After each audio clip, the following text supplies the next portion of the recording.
Iran और Israel के बीच छिड़ी ये खामोश जंग अब और भी खतरनाक मोड़ पर पहुंच चुकी है। एक ओर है मोसाद, दुनिया की सबसे खतरनाक खुफिया एजेंसियों में से एक, और दूसरी ओर है ईरान, जो अब किसी भी कीमत पर मोसाद के नेटवर्क का सफाया करना चाहता है। लेकिन सवाल ये है कि ईरान अब तालिबान के दरवाजे क्यों पहुंचा? क्या अब इस लड़ाई में एक नया मोर्चा खुल चुका है?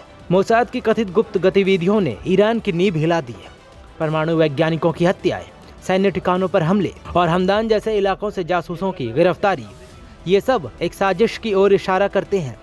जून 2025 में ही ईरान ने 6 जासूसों की गिरफ्तारी का दावा किया। सभी पर मोसाद से जुड़े होने के आरोप थे। ईरान का आरोप है कि ये जासूस देश में साइबर हमला और अस्थिरता फैलाने की साजिश कर रहे थे।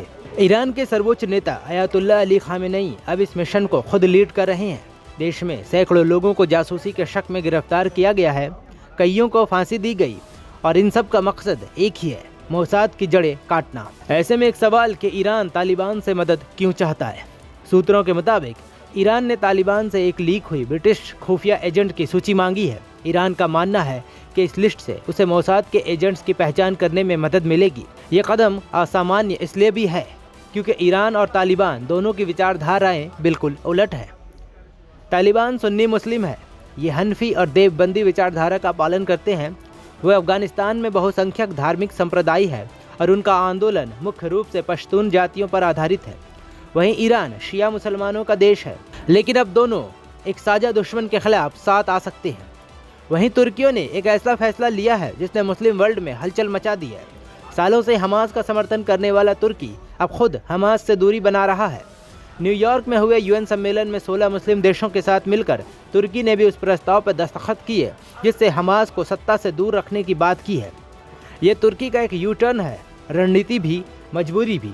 एक और अमेरिका का दबाव, दूसरी ओर अर्थव्यवस्था की सच्चाई, और तुर्की को अब एक नए संतुलन की ज़रूरत है। मगर पूर्व में बदलते रिश्ते, बढ़ती खुफिया लड़ाइयाँ और बदलती वफादारियाँ, ये सब संकेत है एक बड़े भूचाल के। मोसाद के खिलाफ ईरान का ये गुप्त युद्ध अब सार्वजनिक होता जा रहा है।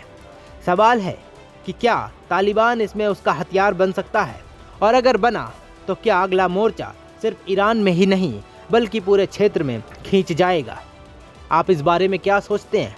कमेंट्स में ज़रूर बताएं।